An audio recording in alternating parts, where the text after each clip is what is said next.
Are you ever overwhelmed by the feeling that you're not doing enough with the gifts God has given you? Perhaps you've been comparing yourself to others who seem to have more talents. In this sermon, Charles Spurgeon provides a fresh perspective on the parable of the talents, reminding us that each of us will give a personal and impartial account to God.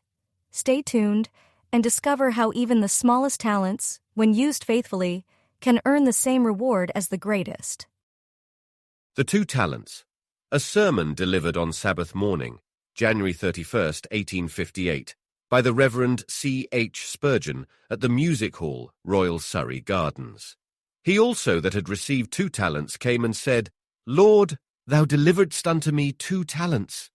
Behold, I have gained 2 other talents beside them. His Lord said unto him, Well done, good and faithful servant. Thou hast been faithful over a few things. I will make thee ruler over many things. Enter thou into the joy of thy Lord. Matthew chapter 25, verses 22 and 23. Every good gift and every perfect gift is from above, and cometh down from the Father of lights. All that men have they must trace to the great fountain, the giver of all good. Hast thou talents? They were given thee by the God of talents. Hast thou time? Hast thou wealth, influence, power? Hast thou powers of tongue? Hast thou powers of thought? Art thou poet, statesman, or philosopher? Whatever be thy position and whatever be thy gifts, remember that they are not thine, but they are lent thee from on high. No man hath anything of his own except his sins. We are but tenants at will. God hath put us into his estates, and he hath said, Occupy till I come.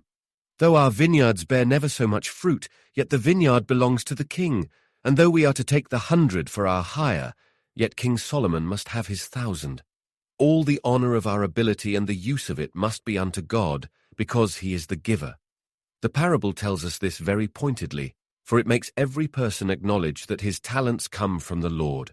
Even the man who digged in the earth and hid his Lord's money did not deny that his talent belonged to his master, for though his reply, Lo, there thou hast that is thine, was exceedingly impertinent, yet it was not a denial of this fact, so that even this man was ahead of those who deny their obligations to God, who superciliously toss their heads at the very mention of obedience to their Creator, and spend their time and their powers rather in rebellion against him than in his service.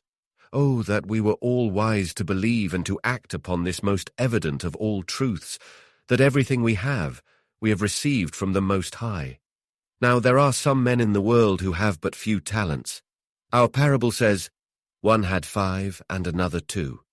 To them I shall address myself this morning, and I pray that the few pointed things I may say may be blessed of God to their edification or rebuke. First, I shall notice the fact that there are many persons who have but few talents, and I will try to account for God's dispensing but few to them.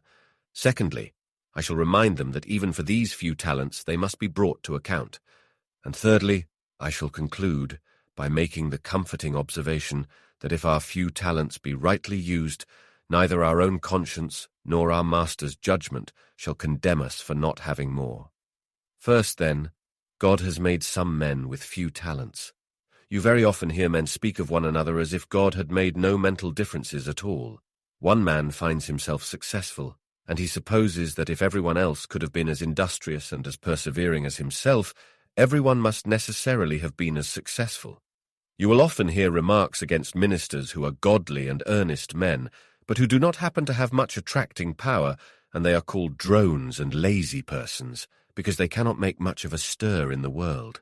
Whereas the reason may be that they have but little talent, and are making the best use of what they have, and therefore ought not to be rebuked for the littleness of what they are able to accomplish. It is a fact, which every man must see, that even in our birth there is a difference. All children are not alike precocious, and all men certainly are not alike capable of learning or of teaching. God has made eminent and marvelous differences. We are not to suppose that all the difference between a Milton and a man who lives and dies without being able to read has been caused by education. There was doubtless a difference originally, and though education will do much, it cannot do everything. Fertile ground, when well tilled, will necessarily bring forth more than the best tilled estate, the soil of which is hard and sterile. God has made great and decided differences, and we ought in dealing with our fellow men to recollect this, lest we should say harsh things of those very men to whom God will afterwards say, "Well done, good and faithful servant." But why is it that God has not given to all men like talents? My first answer shall be, because God is a sovereign, and of all attributes, next to his love, God is the most fond of displaying his sovereignty. The Lord God will have men know that he has a right to do what he wills with his own. Hence it is that in salvation he gives it to some and not to others, and his only reply to any accusation of injustice is, "Nay, but, O man, who are you that replies against God? Shall the thing formed say to him that formed it, Why have you made me thus?" The worm is not to murmur because God did not make it an angel, and the fish that swims the sea must not complain because it has not wings to fly into the highest heavens. God had a right to make his creatures just what he pleased, and though men may dispute his right, he will hold and keep it inviolate against all comers, that he may hedge his right about and make vain man acknowledge it. In all his gifts he continually reminds us of his sovereignty. "I will give to this man," he says, "a mind so acute that he shall pry into all secrets. I will make another so obtuse that none but the plainest elements of knowledge shall ever be attainable by him.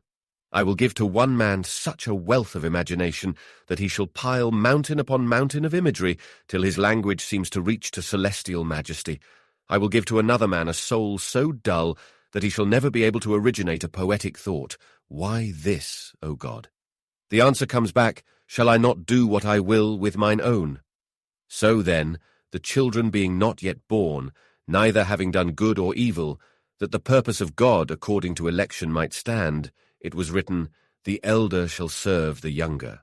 And so it is written concerning men, that one of them shall be greater than another, one shall bow his neck, and the other put his foot upon it. For the Lord has a right to dispose of places and of gifts, of talents and wealth, just as seems good in his sight. Now most men quarrel with this.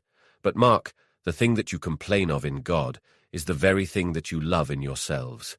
Every man likes to feel that he has a right to do with his own as he pleases. We all like to be little sovereigns. You will give your money freely and liberally to the poor, but if any man should impertinently urge that he had a claim upon your charity, would you give unto him? Certainly not. And who shall impeach the greatness of your generosity in so doing? It is even as that parable that we have in one of the evangelists, where after the men had toiled, some of them 12 hours, some of them 6, and some of them but 1, the Lord gave every man a penny. Oh, I would meekly bow my head and say, "My Lord, have you given me 1 talent? Then I bless you for it, and I pray you bestow upon me grace to use it rightly. Have you given to my brother 10 talents? I thank you for the greatness of your kindness towards him, but I neither envy him nor complain of you." Oh, for a spirit that bows always before the sovereignty of God. Again, God gives to one 5, and to another 2 talents, because the Creator is a lover of variety. It was said that order is heaven's first law, surely variety is the second, for in all God's works there is the most beautiful diversity. Look towards the heavens at night. All the stars shine not with the same brilliance, nor are they placed in straight lines like the lamps of our streets. Then turn your eyes below. See in the vegetable world how many great distinctions there are, ranging from the cedar of Lebanon to the hyssop on the wall, or the moss that is smaller still. See how from the huge mammoth tree, that seems as if beneath its branches it might shade an army, down to the tiny lichen, God has made everything beautiful, but everything full of variety. Look on any one tree, if you please. See how every leaf differs from its fellow, how even the little tiny buds that are at this hour bursting at the scent of the approaching perfume of spring differ from each other, not 2 of them alike. Look again upon the animated world. God has not made every creature like unto another. Stay with us. We'll be right back. Pause for a moment, dear listener. Have you ever pondered the timeless truths that lie within Charles Spurgeon's sermons? Charles Spurgeon, the Prince of Preachers, delivered over 3,000 sermons in his lifetime. Each one is a treasure trove of wisdom, holding messages that have the power to transform lives even today. Imagine a world where every single one of these sermons is brought to life, accessible to anyone, anywhere, at any time. A world where future generations can be enriched and inspired by Spurgeon's profound teachings. Your support can turn this vision into a reality. Don't let these timeless teachings fade into obscurity. Visit princeofpreachers.com now and give your best gift. Together, let's ensure that the transformative power of Spurgeon's sermons resonates with souls for generations to come. How wide the range, from the colossal elephant to the coney that burrows in the rock, from the whale that makes the deep hoary with its lashings, to the tiny minnow that skims the brook. God has made all things different, and we see variety everywhere. I doubt not it is the same even in heaven, for there are thrones and dominions and principalities and powers, different ranks of angels perhaps rising tier upon tier, one star different from another star in glory. And why should not the same rule stand good in manhood? Does God cast us all in the same mould? It seems not so, for he has not made our faces alike. No two countenances can be said to be exactly the same. For if there be some likeness, yet is there a manifest diversity. Should minds, then, be alike? Should souls all be cast in the same fashion? Should God's creation dwindle down into a great manufactory in which everything is melted in the same fire and poured into the same mould? No, for variety's sake, he will have one man a renowned David, and another David's unknown armor-bearer. He will have one man a Jeremiah, who shall prophesy, and another a Baruch, who shall only read the prophecy. One shall be rich as Dives, another poor as Lazarus. One shall speak with a voice loud as thunder, another shall be mute. One shall be mighty in word and doctrine, another shall be feeble in speech and slow in words. God will have variety, and the day will come when, looking down upon the world, we shall see the beauty of its history to be mightily indebted to the variety of the characters that entered into it. But a little further. God has a deeper reason than this. God gives to some men but few talents, because he has many small spheres, and he would have these filled. There's a great ocean, and it needs inhabitants. O Lord, you have made Leviathan to swim therein. There is a secret grotto, a hidden cavern far away in the depths of the sea. Its entrance is but small. If there were nothing but a Leviathan, it must remain untenanted forever. A little fish is made, and that small place becomes an ocean unto it. There are 1,000 sprays and twigs upon the trees of the forest. Were all eagles, how would the forests be made glad with song, and how could each twig bear its songster? But because God would have each twig have its own music, he has made the little songster to sit upon it. Each sphere must have the creature to occupy it adapted to the size of the sphere. God always acts economically. Does he intend a man to be the pastor of some small parish with 400 or 500 inhabitants? Of what use is it giving to that man the abilities of an apostle? Does he intend a woman to be a humble teacher of her own children at home, a quiet trainer of her own family? Would it not even disturb her and injure her if God should make her a poetess, and give her gifts that might electrify a nation? The smallness of her talents will to a degree fit her for the smallness of her sphere.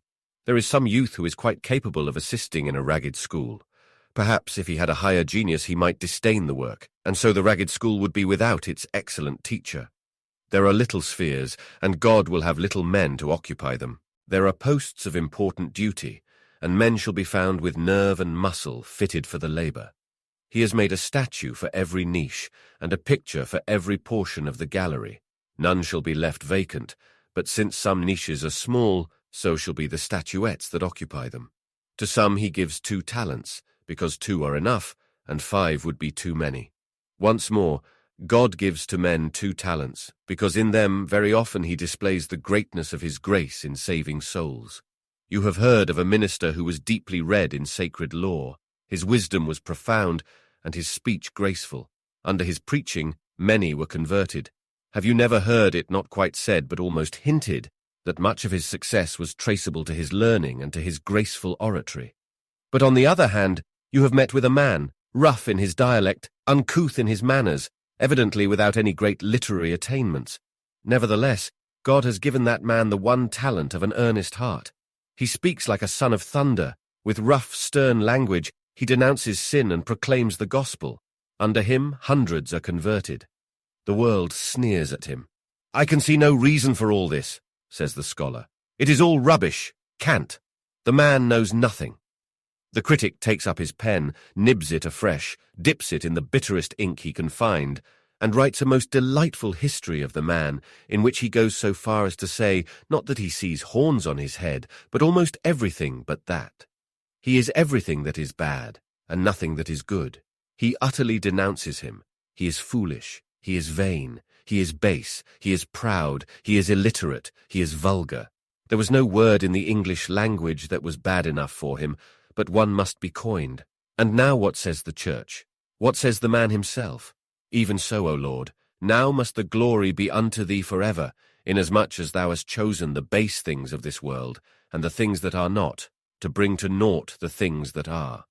So it seemeth that out of the little God sometimes winneth more glory than he doth out of the great, and I doubt not that he has made some of you with little power to do good, with little influence, and with a narrow sphere, that he may, in the last great day, manifest to angels how much he can do in a little space. You know, dear friends, there are two things that always will attract our attention. One is skill embodied in a stupendous mass. We see the huge ship, the Leviathan, and we wonder that man could have made it. At another time we see an elegant piece of workmanship that will stand upon less than a square inch, and we say, well, I can understand how men can make a great ship, but I cannot comprehend how an artist could have the patience and the skill to make so minute a thing as this. And my friends, it seems to me that God is not a greater God to our apprehension when we see the boundless fields of ether and the unnumbered orbs swimming therein, than when we see a humble cottager, and behold God's perfect word carried out in her soul, and God's highest glory wrought from her little talent. Surely if in the little man can honor himself as well as in the great, the infinite, and the eternal, can most of all glorify himself when he stoopeth to the littlenesses of mankind. Our second proposition was that even a few talents must be accounted for. We are very apt, when we think of the day of judgment, to imagine that certain characters will undergo a more trying process than others. I know I have often involuntarily said, when reading the history of Napoleon, here is a man of tremendous ability, the world's master. A dozen centuries might be required to produce such another man. But here is a man who prostitutes all his ability to ambition, carries his armies like a destroying deluge across every country, widows, wives, and renders children fatherless, not by hundreds but by thousands, if not by millions. What must be his solemn account when he stands before the throne of God?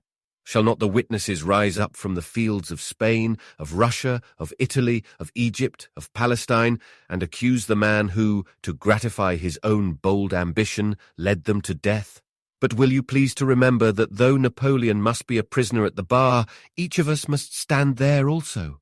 And though our position is not very high, and we have not stood upon the pinnacle of fame, yet we have stood quite high enough to be born under the observation of the Most High, and we have had just ability enough and power enough to have done mischief in the world, and to be accountable for it. Oh, said one, I thought that surely in the day of judgment he would pass me by.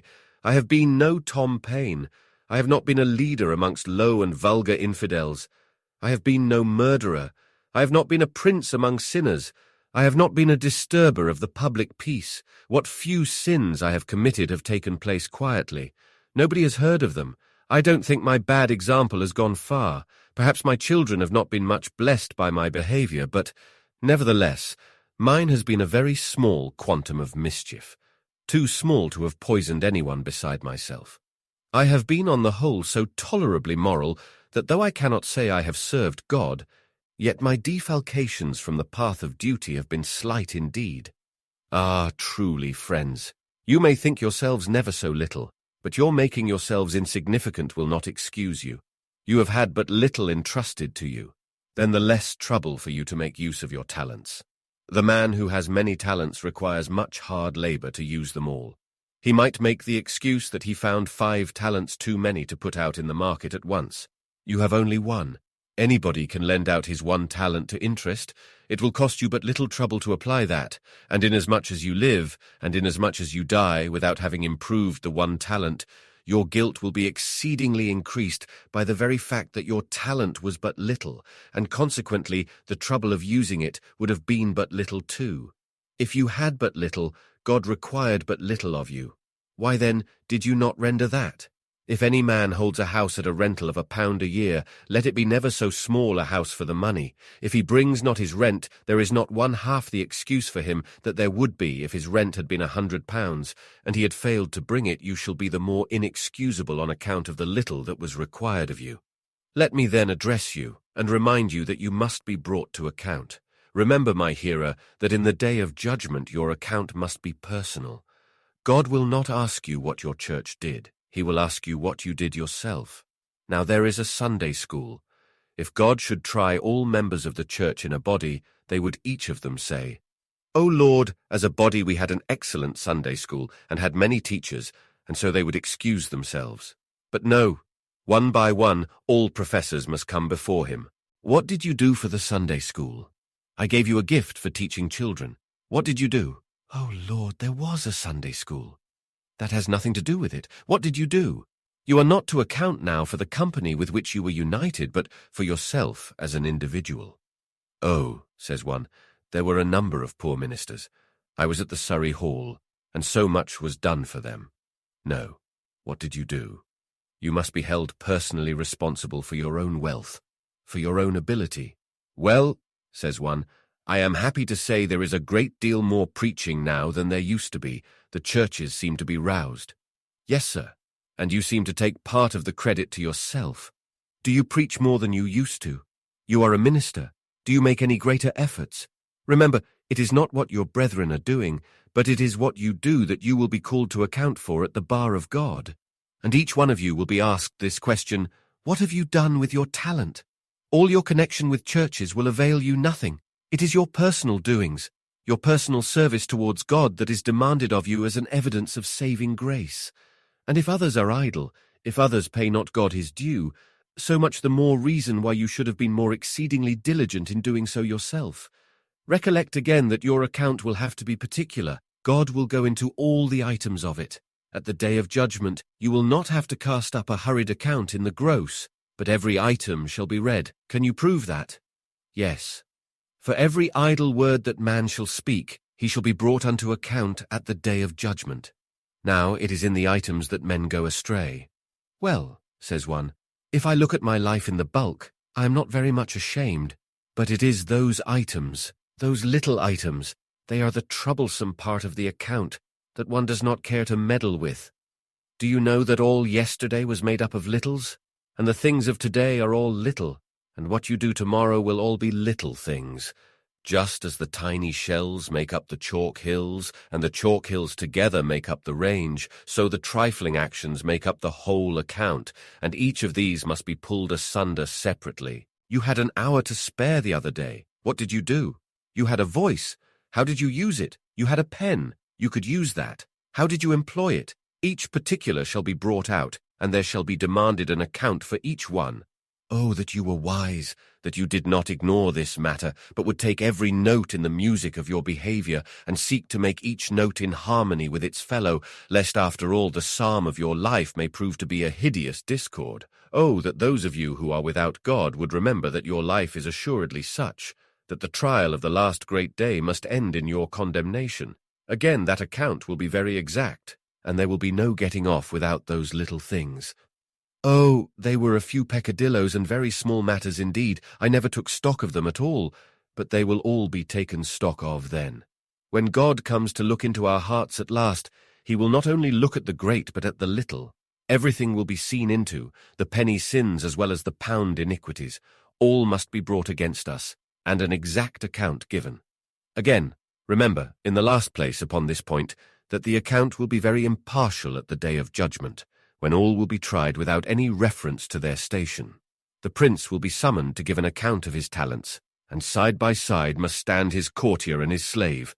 The mightiest emperor must stand at God's bar, as well as the meanest cottager. All must appear and be tried according to the deeds they have done in the body. As to our professions, they will avail us nothing. We may have been the proudest hypocrites that ever made the world sick with our pride, but we must be searched and examined, as much as if we had been the vilest sinners. We must take our own trial before God's eternal tribunal, and nothing can bias our judge or make him give an opinion for or against us apart from the evidence. Oh, how solemn this will make the trial, especially if we have no blood of Christ to plead. The great advocate will get his people an acquittal through his imputed merits, even though their sin in itself would condemn them. But remember that without him we shall never be able to stand the fiery ordeal of that last dread assize.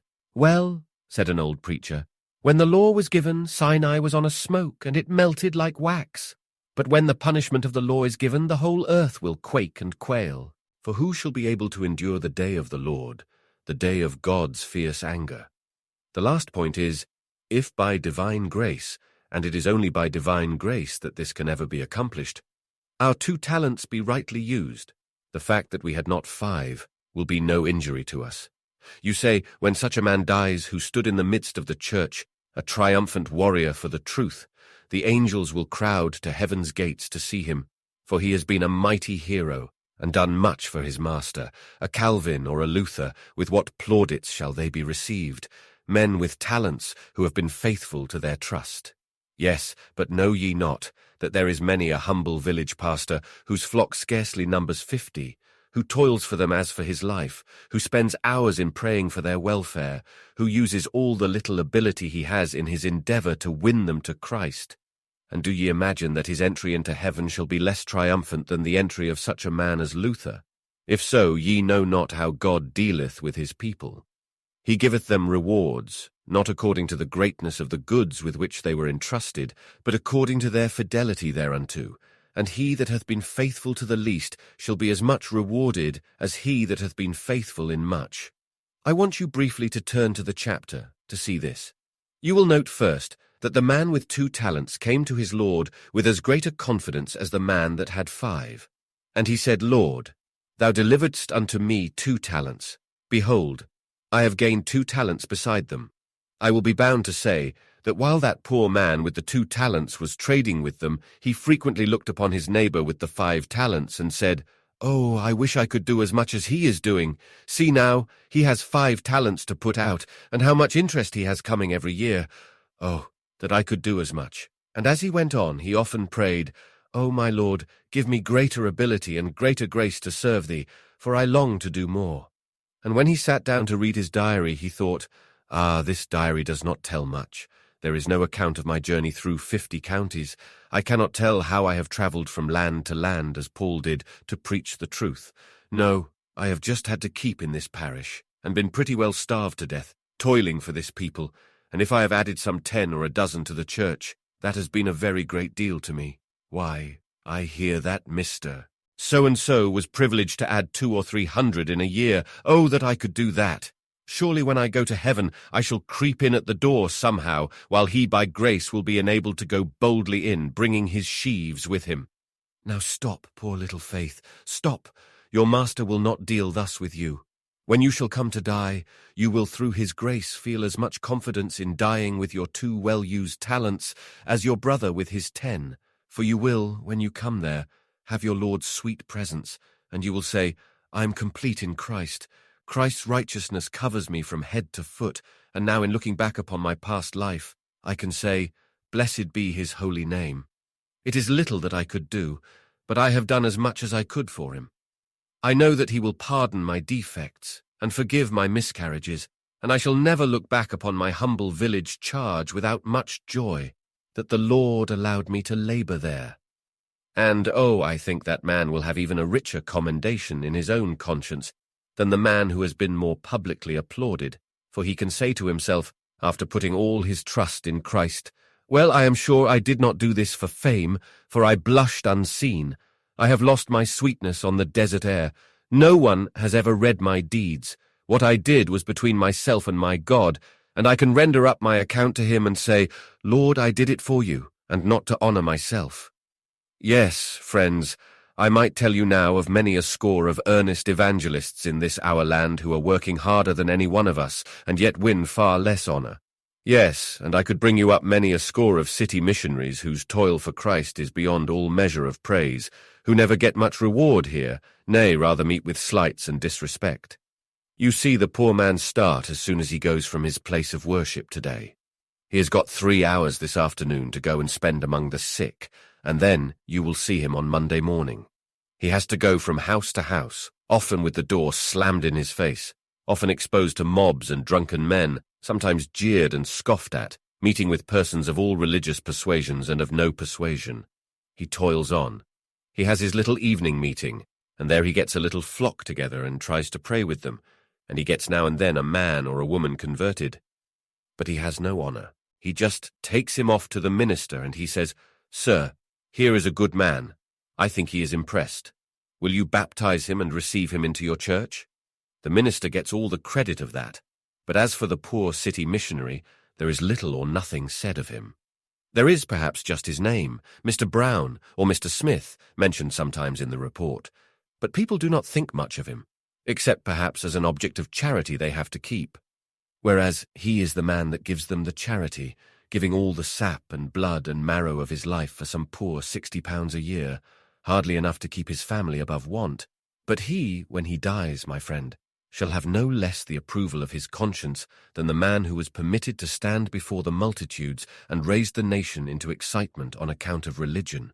He shall come before the Master clothed in the righteousness of Christ, and with unblushing face shall say, "I have received 2 talents.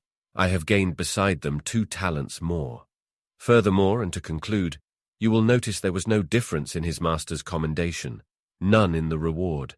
In both cases it was, "Well done, good and faithful servant. You have been faithful in a few things. I will make you ruler over many things. Enter you into the joy of your Lord." Here comes Whitefield, the man that stood before 20,000 at a time to preach the gospel, who in England, Scotland, Ireland, and America has testified the truth of God, and who could count his converts by thousands even under one sermon. Here he comes, the man that endured persecution and scorn, and yet was not moved, the man of whom the world was not worthy, who lived for his fellow men, and died at last for their cause. Stand by angels and admire, whilst the Master takes him by the hand and says, well done, good and faithful servant. Enter you into the joy of your Lord." See how free grace honours the man whom it enabled to do valiantly. Hark! Who is this that comes there? A poor thin-looking creature. That on earth was a consumptive. There was a hectic flush now and then upon her cheek, and she lay 3 long years upon her bed of sickness. Was she a prince's daughter? For it seems heaven is making much stir about her. No, she was a poor girl that earned her living by her needle, and she worked herself to death. Stitch, stitch, stitch, from morning to night. And here she comes. She went prematurely to her grave, but she is coming, like a shock of corn fully ripe, into heaven. And her master says, "Well done, thou good and faithful servant. Thou hast been faithful in a few things. I will make thee ruler over many things. Enter thou into the joy of thy Lord." She takes her place by the side of Whitefield. Ask what she ever did, and you find out that she used to live in some back garret down some dark alley in London. And there used to be another poor girl come to work with her, and that poor girl, when she first came to work with her, was a gay and volatile creature, and this consumptive child told her about Christ, and they used, when she was well enough, to creep out of an evening to go to chapel or to church together. It was hard at first to get the other one to go, but she used to press her lovingly, and when the girl went wild a little, she never gave her up.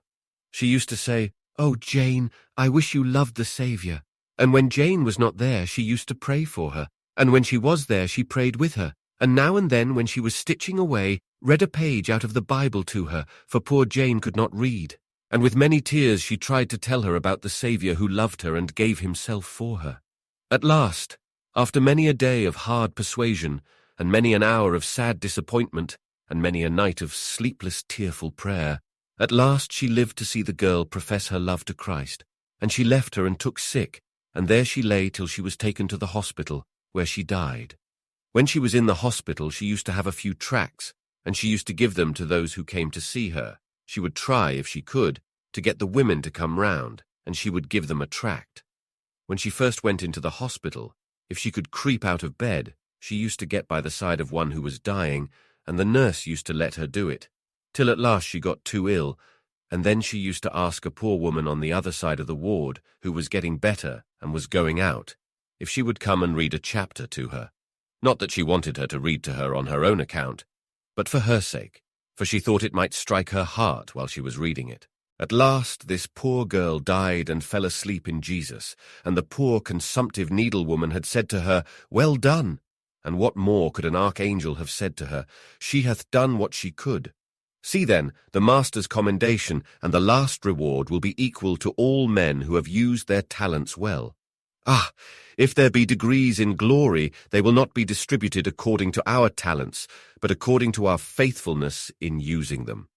As to whether there are degrees or not, I know not. But this I know, he that doeth his Lord's will shall have said to him, "Well done, good and faithful servant." And now, friends, this one word only. I have told you that there are many in our denomination who are preaching the gospel continually. I should bring some few of the letters written by the poor ministers to us to read, but sometimes I think this a violation of delicacy, and I do not like to do it. But when I did that one year, the collection was almost twice as good, so I think I might almost commit a breach of etiquette in order to help them.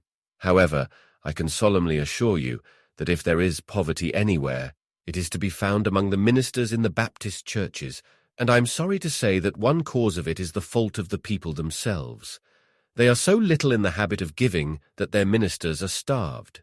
Now, if Christ will say, "Well done," hereafter to many a humble preacher, do you think he intends the church to starve them while they are here on £30 or £40 a year? Now, brethren, if Christ will say, "Well done," at last we may anticipate his verdict and say, "Well done today."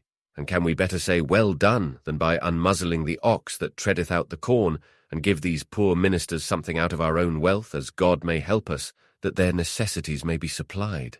There will be pretty well a score of persons who will be dependent during the next year upon what you give this year. Perhaps you will remember that and assist them. One kind gentleman who usually comes here says, "I could not come today, so I forward my £1 to be put into the box by the minister." And I trust, if there are any not here today who will be here next Sabbath, that they will not forget this collection. It is always very dear to the heart of my church. Thank you for tuning in to today's episode of Spurgeon's Sermons. We trust that the teaching you've just heard has been a source of encouragement and spiritual nourishment. Every single sermon from the Prince of Preachers, Charles Spurgeon, holds timeless truths that can transform lives even today.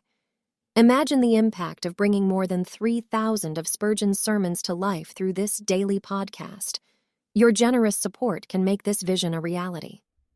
By giving your best gift today at princeofpreachers.com, you play a pivotal role in sharing these profound teachings with countless souls around the world. Remember, it's not just a donation. It's an investment in spiritual growth, in changed lives, and in the spread of the gospel. So please take a moment to visit princeofpreachers.com and contribute towards this transformative mission. Your support truly makes a difference,